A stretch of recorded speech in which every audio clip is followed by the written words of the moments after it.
சிவாய நம. திருச்சிற்றம்பலம்.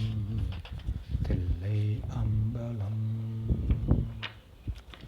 எல்லாம் வல்ல எம் தாய் தந்தையரான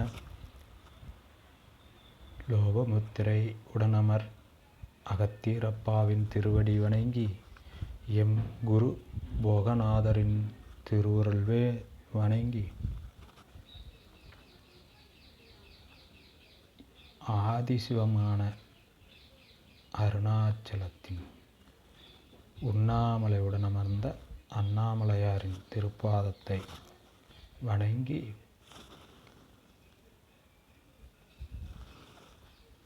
ஸ்ரீ அகத்தியர் ஞானபீடத்தின் மூலமாக இன்று நாம் பார்ப்பது எதுவாயின்,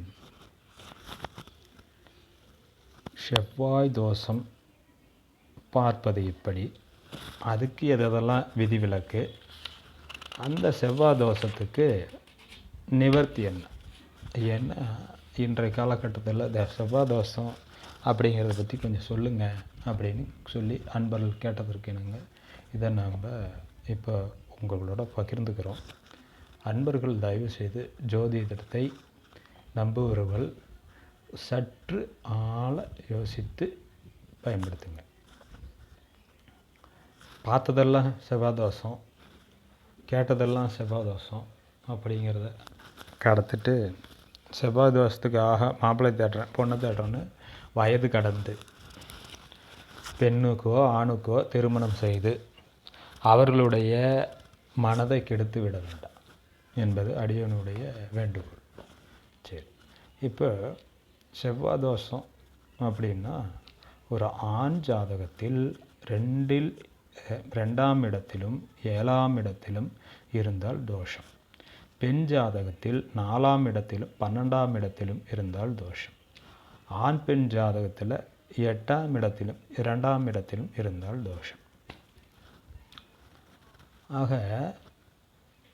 எது தோஷம், பெண் இப்போ செவ்வாயினுடைய தோஷத்தை பற்றி நம்ம பார்த்துட்டோம். மறுபடியும் ஒரு தடவை சொல்கிறோம். ஆண் ஜாதகத்தில் 2ஆம் இடம் 7ஆம் இடம் இருந்தால் அது தோஷம், பெண் ஜாதகத்தில் 4ஆம் இடமும் 12ஆம் இடமும் இருந்தால் அது தோஷம், ஆண் பெண் 2 ஜாதகத்திலும் 8ஆம் இடம் 2ஆம் இடம் இருந்தால் தோஷம். இப்போ புரிஞ்சிட்டிங்களா? பொதுவாக சொல்லணும்னா, ஆண் ஜாதகமும் பெண் ஜாதகத்திலையும் மொத்தமாக 2, 4, 7, 8, 12 இந்த இடத்துல இருந்தால் தான் தோஷம். சரி, இதில் விதிவிலக்குகள் என்ன? அதாவது இதெல்லாம் இருந்தால் தோஷம் தான். ஆனால் இதுலேயும் நமக்கு செவ்வாய் இருந்தாலும் செவ்வாய் இல்லை, சுத்த செவ்வாய் இல்லைன்னு நம்ம சொல்லுவோம்.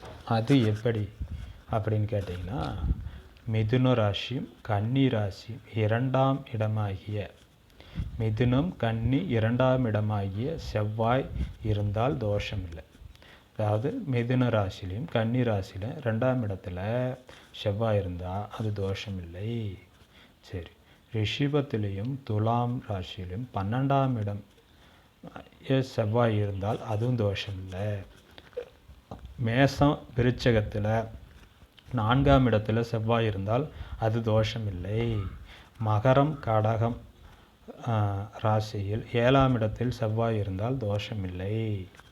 தனுசு மீனம் 8ஆம் இடமாகிய செவ்வாய் இருந்தால் அதுவும் தோஷம் இல்லை. ஆக நம்ம சொன்னோம், 2, 4, 7, 8, 12 இதில் இந்தந்த ராசியில் இவங்க 2ஆம் இடத்துலையோ 12ஆம் இடத்துலையோ 4ஆம் இடத்துலையோ 7ஆம் இடத்துலையோ 8ஆம் இடத்துலையோ இருந்தால் அது தோஷம் இல்லை. சரி, இந்த செவ்வாய் இடம் கொடுத்த ராசிநாதன் செவ்வாய் நின்ற இடத்திலிருந்து, செவ்வாய்க்கு இடம் கொடுத்த ராசிநாதன் செவ்வாய் நின்ற இடத்திலிருந்து 1, 4, 5, 7, 9, 10 ஆகிய இடங்களில் இருந்தால் தோஷ நிவர்த்தி ஆகும். அதாவது பரிகார செவ்வாய் அப்படின்னு நம்ம சொல்லுவோம். பரிகார செவ்வாய் தான் இப்போ உங்களுக்கு சொல்கிறது. நல்லா புரிஞ்சுக்கிடுங்க. செவ்வாய்க்கு இடம் கொடுத்த ராசிநாதன். செவ்வாய் நின்ற இடத்திலிருந்து 1, 4, 5, 7, 9, 10 ஆகிய இடங்களில் இருந்தால் தோஷ நிவர்த்தி ஆகும். இதோடு மட்டுமில்லாமல் புதன், சந்திரன், சுக்கிரன், குரு இவர்கள் செவ்வாயோடு கூடியிருந்தால் பார்த்தாலும் தோஷமில்லை. இதெல்லாம் பரிகார செவ்வாய். கடகம், சிம்ம லக்கணத்தில் பிறந்தவர்களுக்கு செவ்வாயினால் எவ்வித பாதிப்பும் ஏற்படாது. குறிப்பாக ஒன்று சொல்லணும், பஞ்சாங்கத்தில் 2, 4, 7, 8, 12 செவ்வாய் இருந்தால் தோஷம் என பேசப்பட்டு இருக்குது. நம்ம முன்ன சொன்னது தான். இவர்கள் யார் யாருக்கு என்னென்ன ஸ்தானத்தில் இருக்கிறாங்கங்கிறது ஜோதிடர்கள் தான் இப்போ நம்ம சொன்னது. புதன், சந்திரன், சுக்கிரன், குரு. அதாவது செவ்வாய் ஒரு வீட்டில் இருக்குது அப்படின்னா அது ஆட்சி பெற்ற வீடா, உச்சம் பெற்ற வீடா, நீச்சம் பெற்ற வீடா, இதெல்லாம் பார்க்கணும். அப்படி பார்க்காம பொதுவாக இந்தந்த வீட்டில் இருக்குது, இதெல்லாம் செவ்வாய் அப்படின்னு சொன்னால் அது ஜோதிடர்கள் தான் பார்க்கக்கூடிய நல்ல ஜோதிடர்களை கண்டு அவர்கள் மூலமாக தெளிவது சாலச்சிறந்ததாகும்.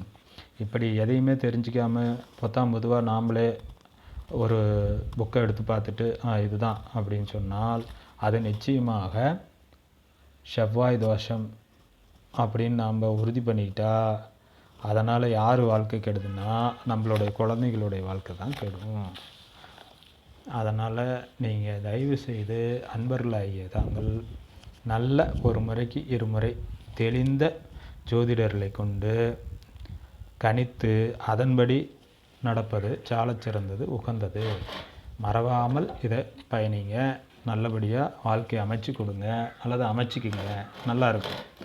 ஏதோ எல்லாமே அறகுறையாகவே தெரிஞ்சுக்கிட்டு அதன்படி நடந்து ஜோதிடர்களுடைய பெயரையும் கெடுக்க வேண்டாம். நம்மளுடைய கிரகத்தினுடைய நற்பலனும் பெறாமல் தடுத்துக்க வேண்டாம்.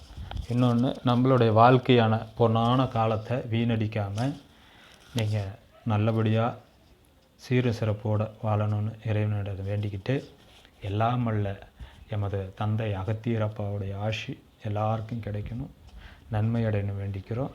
நமது ஸ்ரீ அகத்தியர் ஞானபீடத்தின் மூலியமாகவும் சுத்த அகமார்க்க சங்கத்தின் மூலியமாகவும் இந்த பதிவினை உங்களுக்கு வழங்குகின்றோம். கேட்குறவங்க தயவுசெய்து சப்ஸ்கிரிப்ஷன் பண்ணிக்கலைன்னா சப்ஸ்கிரிப்ஷன் பண்ணிக்கங்க, லைக் பண்ணுங்கள், சப்போர்ட் பண்ணுங்கள். சிவாய நம, ஹராய நம. திருச்சிற்றம்பலம்.